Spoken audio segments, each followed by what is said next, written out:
সম্মানিত ভিউয়ার্স, আসসালামু আলাইকুম। ট্রাস্ট বিডি আর্নিং চ্যানেলের পক্ষ থেকে সকলকে স্বাগতম এবং অভিনন্দন। আশা করি সকলেই ভালো আছেন। ভিউয়ার্স, সাতোশি কোড থেকে একটা খুব বড় আপডেট আসছে, ঠিক আছে, যেটা আমাদের জন্য ধরতে গেলে খুশির খবর। কারণ হচ্ছে আমরা যে কোড টোকেন গুলো এখান থেকে মাইনিং করছি, এগুলো কিন্তু আমাদের উইথড্র আপডেট আসছে এবং এখান থেকে উইথড্র করে নিতে পারবো, ঠিক আছে। সেটা করার জন্য আমাদের কিছু গুরুত্বপূর্ণ কাজ আছে। আপনারা অনেকেই কিন্তু এখনো মেটামাস্কে কোরের যে মেইন নেট যে অ্যাড করতে হবে সেটা করেন নাই, আর এটা কিন্তু 100% লাগবে। যেহেতু আপনার কোড থেকে এই নোটিশটা আসছে, আমাদের বাধ্যতামূলক করতে হবে। কারণ তারা যে আপডেট দিছে সেগুলো যদি আমরা অনুসরণ না করি তাহলে কিন্তু আমরা সমস্যায় পড়তে পারি। সো সকলকেই বলবো, আপনারা যারা এখনো মেটামাস্কে কোরের মেইন নেট অ্যাড করেন নাই, আমার সেটার ভিডিও আছে, আমি পূর্বে কিন্তু দিয়ে দিছি। সেটার লিংক দিয়ে দেবো এই ভিডিও ডেসক্রিপশন বক্সে, অথবা আমার টেলিগ্রাম চ্যানেলে পেয়ে যাবেন। আপনারা প্রথমে মেটামাস্কে মেইন নেটটা অ্যাড করে নেবেন, ঠিক আছে। তারপরে আপনারা কিভাবে আমাদের যে কোর মেইন অ্যাপ যেটা আছে, যেখানে আমাদের কোর টোকেন গুলো আছে, এই অ্যাপস থেকে আমরা কিভাবে ওখানে উইথড্র করে নিতে পারবো, ঠিক আছে, বা উইথড্র দেবো, আমি সেটাই আপনাদের এখন দেখাবো। আচ্ছা, সেটা করার জন্য আপনারা প্রথমে বা ফার্স্ট অফ অল কি করবেন, জাস্ট আপনারা কোর যে অ্যাপসটা আছে ওই মাইনিং অ্যাপস এর ভিতরে প্রবেশ করবেন, ঠিক আছে। প্রবেশ করার পরে আপনারা কি করবেন, দেখেন একদম নিচে একটা অপশন আছে মি, হ্যাঁ, জাস্ট এই মিতে ক্লিক করে দিবেন। মিতে ক্লিক করে দিলে আপনাদের সামনে এরকম একটা ইন্টারফেস আসবে, ঠিক আছে। আচ্ছা, এখন জাস্ট কি করবেন, দেখেন এই যে এখানে একটা অপশন আছে কি যে কোর, হ্যাঁ, আপনারা সরাসরি এই যে এখানে ক্লিক করে দিবেন, এই কোরের উপরে ক্লিক করবেন, ঠিক আছে। তবে তার আগে আরেকটা কথা বলি, আপনাদের কিন্তু এখানে 100% অ্যাসেট পাসওয়ার্ড লাগবে। কারণ অ্যাসেট পাসওয়ার্ড না হলে এখান থেকে উইথড্র দিতে পারবেন না। এখন দেখা গেছে শতকরা আপনার 70% বা 80% লোকই কিন্তু অ্যাসেট পাসওয়ার্ডটা ভুলে গেছে। তাহলে আপনারা কি করবেন, ভুলে গেছেন সমস্যা নাই, কিন্তু ঠান্ডা মাথায় কাজ করবেন। এখানে জাস্ট দেখেন নিচে একটা অপশন আছে কি, একদম নিচে আপনার এখানে একটা অপশন আছে পার্সোনাল সেটিংস। আমি কিন্তু এটা নিয়ে পূর্বে কথা বলছি কিভাবে অ্যাসেট পাসওয়ার্ড সেট আপ করতে হয়, যারা ভুলে গেছে। জাস্ট কি করবেন, এই সেটিং এর উপর ক্লিক করবেন, ঠিক আছে। সেটিং এর উপর ক্লিক করলে আপনাদের সামনে এরকম একটা ইন্টারফেস আসবে। আসলে জাস্ট কি করবেন, দেখেন এখানে লেখা আছে অ্যাসেট পাসওয়ার্ড। এই অ্যাসেট পাসওয়ার্ডের উপর ক্লিক করে দিবেন। ক্লিক করে দিলে আপনাদের সামনে এরকম ইন্টারফেস আসবে, ঠিক আছে। এখন জাস্ট কি করবেন, দেখেন একদম নিচে একটা অপশন আছে কি ফরগেট অ্যাসেট পাসওয়ার্ড। আমি যখন এখান থেকে কোড টোকেন গুলো উইথড্র করতে যাই আপনার মেটামাস্কে, আমি দুইবার ট্রাই করছি, আমার অ্যাসেট পাসওয়ার্ডটা ভুল হয়েছে, অর্থাৎ আমি এটা ভুলে গেছি, ঠিক আছে। পরে আমি সাথে সাথে কিন্তু এটা অ্যাসেট পাসওয়ার্ড সেট আপ করে নিছি নতুন ভাবে, ঠিক আছে। আচ্ছা, এখন আপনারা জাস্ট কি করবেন, এই যে ফরগেট অ্যাসেট পাসওয়ার্ড যে নিচে আছে এখানে ক্লিক করবেন। ক্লিক করার পরে আপনাদের এক ইমেলে, সম্ভবত ইমেলে একটা কোড যাবে, হ্যাঁ। বা এখানে ক্লিক করার পরে আপনাদের ওখানে চাবে কি, প্রথমে চাবে অ্যাসেট পাসওয়ার্ড বা নতুন একটা পাসওয়ার্ড দিবেন, এবং সেম পাসওয়ার্ড নিচে দিবেন, কনফার্ম পাসওয়ার্ড দেওয়ার পরে আপনারা ক্লিক করলে আপনাদের ইমেলে একটা কোড যাবে, হ্যাঁ, একদম নিচে দেখবেন ইমেলে যে কোডটা কপি করে নিয়ে এসে বা মুখস্থ করে নিয়ে এসে একদম নিচে দেখবেন যে ইন্টার কোড। ওই ইন্টার কোডে বসা দিয়ে কনফার্মে ক্লিক করলে আপনাদের কিন্তু পাসওয়ার্ডটা সেট আপ হয়ে যাবে। আপনারা এক্ষেত্রে 6টাও দিতে পারেন, আবার 8টাও দিতে পারেন, সমস্যা নেই, তবে 6টার উপরে দিবেন, ঠিক আছে। একদম ইজি প্রসেস ভাই। জাস্ট এই যে আপনারা ফরগেট অ্যাসেট পাসওয়ার্ডে ক্লিক করার পরে আপনাদের একটা অপশন আসবে যে নিউ পাসওয়ার্ড, কনফার্ম পাসওয়ার্ড দেওয়ার পরে কনফার্মে ক্লিক করবেন, ইমেইলে একটা কোড যাবে, কোডটা নিয়ে এসে আপনি দেখবেন নিচে কোডটা পেস্ট করতে বলতেছে, বা ওখানে বসিয়ে দিয়ে কনফার্ম করলে আপনার পাসওয়ার্ডটা সেট আপ হয়ে যাবে। এবং এটা 24 ঘন্টার পরে আপনারা কি করতে পারবেন, এখান থেকে কিন্তু আপনারা উইথড্র দিতে পারবেন, ঠিক আছে, ওই যে পাসওয়ার্ডটা সেট আপ করলেন ওই পাসওয়ার্ডটা দিয়ে, ঠিক আছে। সো আমি এখন দেখবো আপনারা কিভাবে উইথড্র দিবেন, আর আশা করি অ্যাসেট পাসওয়ার্ড কিভাবে সেট আপ করতে হয় সেটা আপনারা বুঝতে পারছেন, ঠিক আছে। আচ্ছা, এখন কি করবেন, দেখেন আপনারা এই যে এখানে একটা অপশন আছে কি, আপনারা হচ্ছে এই যে আমাদের ক্লেম ফর ফ্রি, আমরা যে কোড টোকেন গুলো পাইছি এখানে জাস্ট ক্লিক করবেন। ক্লিক করার পরে আপনারা আবার পুনরায় কি করবেন, এই যে এখানে ক্লিক করে দিবেন। এখানে ক্লিক করলে আপনাদের সামনে এরকম ইন্টারফেস আসবে, ঠিক আছে। এখন কি করবেন, দেখেন লিংক উইথড্রল অ্যাড্রেস, হ্যাঁ, জাস্ট এই লিংক উইথড্রল অ্যাড্রেসে ক্লিক করে দিবেন। ক্লিক করলে আপনাদের সামনে এরকম আসবে। আসলে এখন কি করবেন, জাস্ট আপনারা সরাসরি চলে যাবেন হচ্ছে মেটামাস্কে। মেটামাস্কে আসার পরে আপনারা কি করবেন, দেখেন এখানে আপনারা অ্যাড্রেসটা রিসিভ অ্যাড্রেসটা কিভাবে কপি করবেন, আপনারা এখানে ক্লিক করেও করতে পারেন, আবার এখানে ক্লিক করেও রিসিভ অ্যাড্রেসটা কপি করতে পারেন, ঠিক আছে। যেমন আমি ধরেন এই যে এখানে ক্লিক করলাম, এই যে এখানে ক্লিক করলাম, এখানে ক্লিক করে এই রিসিভ অ্যাড্রেসটা আমরা কপি করতে পারবো। যেমন এই যে উপরে আছে কি রিসিভ, জাস্ট এই রিসিভ অপশনে ক্লিক করে দিলাম। ক্লিক করলে আমাদের সামনে একটা অ্যাড্রেস আসবে। জাস্ট এখন কি করবেন, দেখেন এখানে লেখা আছে কপি। জাস্ট আপনারা এই কপিতে ক্লিক করলে অ্যাড্রেসটা কপি হয়ে যাবে, ঠিক আছে।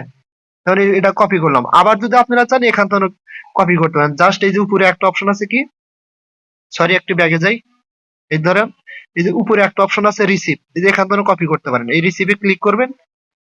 ক্লিক করার পরে আপনাদের সামনে এরকম ইন্টারফেস পেজ আসবে। জাস্ট কি করবেন, এখানে যে একইভাবে কপিতে ক্লিক করবেন, ঠিক আছে। অর্থাৎ দুইটা অ্যাড্রেস কিন্তু একই, দুই জায়গা থেকে আপনারা এটা কপি করতে পারবেন। কপি করার পরে এখন জাস্ট কি করবেন, আমরা চলে যাব হচ্ছে এই যে এখানে, ঠিক আছে। এখানে আসার পর দেখেন একদম উপরে কি বলছে যে উইথড্র অ্যাড্রেস।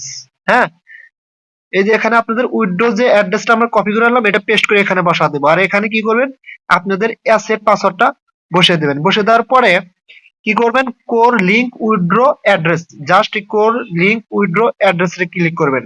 আচ্ছা, এখানে ক্লিক করলে আপনাদের সামনে এরকম একটা পেজ আসবে। আমি দেখাচ্ছি, স্ক্রিনশট আছে, আমি স্ক্রিনশট দিয়ে দেখা দিচ্ছি, ঠিক আছে। এই যে আপনাদের সামনে জাস্ট এই যে এরকম আসবে যে কনফার্ম। যখন আপনারা এখানে ক্লিক করবেন আপনাদের সামনে এরকম একটা অপশন আসবে। জাস্ট কি করবেন, এই কনফার্মে ক্লিক করে দিবেন। কনফার্মে ক্লিক করে দিলে আপনাদের ইমেইলে একটা কোড যাবে, ঠিক আছে। সেই কোডটা কপি করে নিয়ে এসে কি করবেন, এই যে এখানে বসা দিবেন। এরকম একটা অপশন আসবে, কিন্তু ইমেইলে কোডটা যাওয়ার পরে এই যে এরকম একটা অপশন হবে। জাস্ট এই যে এখানে আপনাদের কোডটা বসিয়ে দিবেন। এবং ইমেইলে কোডটা কিরকম যাবে আমি দেখাচ্ছি। এই যে এরকম একটা সাতোশি এরকম একটা মেল আসবে। জাস্ট এরপর ক্লিক করে আপনারা কোডটা কি করবেন, এখান থেকে মুখস্থ করে নেবেন অথবা পেস্ট করবেন, ঠিক আছে। পেস্ট করার পরে জাস্ট কি করবেন, এই যে এখানে নিচে একটা অপশন আছে এখানে বসা দিবেন, ঠিক আছে। এই যে ভেরিফিকেশন কোড, এই যে এখানে বসা দিয়ে জাস্ট কি করবেন, নিচে একটা অপশন আছে কনফার্ম, এই কনফার্ম অপশনে আপনারা ক্লিক করে দিবেন। ক্লিক করে দিলে আপনাদের সামনে কি আসবে, ফেস ভেরিফিকেশন যাবে। হ্যাঁ, এবং ফেস ভেরিফিকেশন যখন স্টার্টে ক্লিক করবেন তখন আপনাদের ওর ভিতরে একটা পুতুল বা যাই থাকুক ওইটা যেরকম করবে আপনারা ঠিক ওইরকম করবেন। অথবা বলতে পারে যে আপনার রাইস ইওর হেড, মাথাটা একটু উপরের দিকে করেন বা ডান দিকে করেন বা বাম দিকে করেন বা একটু নিচের দিকে করেন। ওখানে যেটা বলবে আপনারা সেম ভাবেই ওইটাই করবেন। কারণ আপনারা জানেন যে এর আগে যারা সাতোশি করে অ্যাকাউন্ট ক্রিয়েট করছিলেন তখন কিন্তু আপনাদের ফেস ভেরিফিকেশন করতে হয়েছে, ঠিক আছে। সেম ভাবে এখানে ভেরিফিকেশন করবেন। করার পরে কনফার্ম বা অটোমেটিকলি কমপ্লিটেড লেখা উঠবে, ঠিক আছে। লেখা উঠলে আপনাদের কিন্তু এটা ভেরিফিকেশন কমপ্লিট হয়ে যাবে। এবং আপনাদের যে অ্যাড্রেসটা আমরা এখানে সেট আপ করলাম, ঠিক আছে। এই যে এখানে আমরা যে অ্যাড্রেসটা সেট আপ করছিলাম এই অ্যাড্রেসটা কিন্তু অটোমেটিকলি ভাবে এটা এখানে বসে যাবে। এবং তারা যখন উইথড্র ডিস্ট্রিবিউশন শুরু করবে তখন অটো আপনার মেটামাস্কে কিন্তু আপনার কোর টোকেন গুলো চলে যাবে। আচ্ছা, আশা করি এটা বুঝতে পারছেন। আর যাদের সমস্যা হবে তারা পাসওয়ার্ডটা করবেন, ফরগেট দিয়ে অ্যাসেট পাসওয়ার্ড নতুন ভাবে সেট আপ করে নেবেন। এখানে প্যারা নেওয়ার মতো কিছু নাই। তবে বিশেষ দ্রষ্টব্য, এখানে গুরুত্বপূর্ণ কিছু কথা আছে, যদি এগুলো আপনারা না শোনেন বা মিস করেন কেউ, আর যদি কোনোভাবে এখানে আপনারা ক্ষতিগ্রস্ত হন বা প্রবলেমে পড়েন, তাহলে এর জন্য দায়ী আমিও থাকবো না, কেউই থাকবে না। সেই গুরুত্বপূর্ণ কথাগুলো দেখেন, তারা কিন্তু নিচে কিছু নোটিশ বা ইনফরমেশন তুলে ধরছে, ঠিক আছে। এখানে আমি এটা যদি পড়ে বোঝাতে যাই তাহলে অনেক সময় লাগবে। তবে আমি আপনাদের সিম্পলি ভাবে বলতেছি। এখানে হচ্ছে আপনারা প্রাথমিক অবস্থায়, হ্যাঁ, প্রাথমিক অবস্থায় যদি কেউ ভুল ক্রমে কোনো আহ, ধরেন যে ইথিরিয়াম অ্যাড্রেস সেট আপ করছেন, আপনার কাছে মনে হচ্ছে এটা ঠিক না বা ভুল হইতে পারে, তাহলে আপনারা কিন্তু আবার কি করতে পারবেন, আপনাদের এই যে এখানে উপরে দেখাচ্ছি আমি, এখানে কিন্তু আপনাদের অ্যাড্রেসটা দেওয়াই থাকবে। জাস্ট শুধু এখানে আপনার অ্যাসেট পাসওয়ার্ডটা বসে কনফার্মে ক্লিক করলে ইমেল থেকে কোডটা এসে দিয়ে আবার নতুন ভাবে আপনারা ইমেল এই অ্যাড্রেসটা কপি করে নিয়ে এসে এখানে বসে আবার নতুন ভাবে সেট আপ করতে পারবেন, ঠিক আছে। তবে সবচেয়ে গুরুত্বপূর্ণ কথা যেটা, আপনারা কিন্তু এখানে তিনবারের বেশি এটা সেট আপ করতে পারবেন না। যদি করেন তাহলে আপনাদের যে রেওয়ার্ড গুলো এগুলো পুরোই লস্ট হবে আর আপনারা এগুলো রিটার্ন পাবেন না। অর্থাৎ পুরোই আপনার সর্বনাশ হয়ে যাবে, এক কথায় যেটা বলে, ঠিক আছে। আচ্ছা, প্রাথমিক অবস্থায় যদি, আর একটা গুরুত্বপূর্ণ কথা, প্রাথমিক অবস্থায় যদি এখানে আপনারা উইথড্র অ্যাড্রেস সেট আপ করতে না পারেন তাহলে আপনার হচ্ছে দ্বিতীয়বার আবার তারা সময় দিবে, ওই সময় আপনারা এখানে উইথড্র অ্যাড্রেস সেট আপ করতে পারবেন। কিন্তু ভুল ক্রমে কেউ তিনবারে বেশি এখানে ট্রাই করবেন না। কিরকম ট্রাই, একবার অ্যাড্রেস সেট আপ হয়ে গেছে আপনার মনে হচ্ছে এটা একটা ভুল, তাহলে কি আবার ট্রাই আবার সেট আপ করতে হবে নতুন অ্যাড্রেস ওই মেটামাস্ক থেকে। কিন্তু ভুল ক্রমে আবার এখানে আরেকটা কথা আছে, কেউ কোনো এক্সচেঞ্জের অ্যাড্রেস এখানে সেট আপ করবেন না। তারা দেখেন এখানে কিন্তু নোটিশ দিয়ে দিচ্ছে, আমি দেখাচ্ছি আপনাদের। Please do not use a code. আমি একটু মার্ক করে দেখাই আপনাদের, তাহলে ক্লিয়ার ভাবে বুঝতে পারবেন। এই যে এখানে দেখেন, please do not use a code deposit address from any exchangers or you will not be able to receive code from the smart contract। তারা বলতেছে আপনারা ভুল ক্রমেও কোনো এক্সচেঞ্জ থেকে ডিপোজিট অ্যাড্রেস নিয়ে সেখানে বসাবেন না। যদি বসান তাহলে আপনাদের রেওয়ার্ড গুলো গ্রহণ করতে সক্ষম হবেন না, অর্থাৎ এগুলো পুরোই মার। এই একই কথা কিন্তু তারা 3 বার বলছে, দেখেন 3 বার বলছে। সো ভুল ক্রমে কেউ কোনো এক্সচেঞ্জ থেকে এই অ্যাড্রেস কপি করে নিয়ে সেখানে বসাবেন না। আপনাদের মেটামাস্কের ইথিরিয়াম অ্যাড্রেস বসাতে হবে। তবে তার আগে আপনাদের মেটা মেইননেট ওখানে অ্যাড করতে হবে। আর মেইননেট কিভাবে অ্যাড করবেন সেটা ভিডিওর লিংক কিন্তু আমি এটা ভিডিওর লিংক ডেসক্রিপশন বক্সে নিচে দিয়ে দেবো। ঠিক আছে। আর অ্যাসেট পাসওয়ার্ড সেটআপের পরে আপনি 24 ঘন্টা পরে এখান থেকে উইথড্র দিয়ে নিতে পারবেন। আর যাদের মনে আছে তারা এখনই ইনস্ট্যান্ট উইথড্র দিতে পারবেন এবং তারা অটোমেটিকলি ভাবে সম্ভবত আপনাদের এই কোড টোকেন গুলো মেটামাস্কে দিয়ে দিবে। ঠিক আছে। আর এটা করেন মেন কারণ হচ্ছে, দেখেন আপনারা কোনো এক্সচেঞ্জে ধরেন যে ডিপোজিট অ্যাড্রেস দিয়ে সেটআপ করলেন, করে উইথড্রর জন্য করলেন, বাট ওই হলো না, আপনার হচ্ছে ওটা লিস্টেড হলো না ওই এক্সচেঞ্জ, তাহলে পুরো টোকেন মার, যার কারণে তারা এই সিস্টেম আছে। সো ভুল ক্রমে কেউ কোনো এক্সচেঞ্জ থেকে অ্যাড্রেস নিয়ে এসে এখানে করবেন না, অ্যাড করবেন না। সো আশা করি আমার কথাগুলো আপনারা ক্লিয়ার ভাবে বুঝতে পারছেন। আপনারা এইভাবে করেন, যাদের অ্যাসেট পাসওয়ার্ড মনে আছে তারা এটা ভেরিফিকেশন করে অ্যাড্রেসটা সেটআপ করে নেন, যে কোনো টাইমে আপনার টোকেন গুলো উইথড্র করে দিবে। আর যাদের মনে নেই তারা অ্যাসেট পাসওয়ার্ডটা সেটআপ করে রাখেন, 24 ঘন্টা পরে আপনারা উইথড্র দিয়ে নিয়ে নেন। ঠিক আছে। তো আশা করি সকলে বুঝতে পারছেন, সকলে ভালো থাকবেন। আমার ভিডিওটি যদি ভালো লেগে থাকে তাহলে অবশ্যই আমার চ্যানেলটি আপনারা লাইক করবেন, শেয়ার এবং সাবস্ক্রাইব করবেন এবং টেলিগ্রাম চ্যানেলে জয়েন হবেন, কারণ আমি ওখানে সবার আগে আপডেট দিয়ে থাকি। সো সকলকে ধন্যবাদ, আল্লাহ হাফেজ।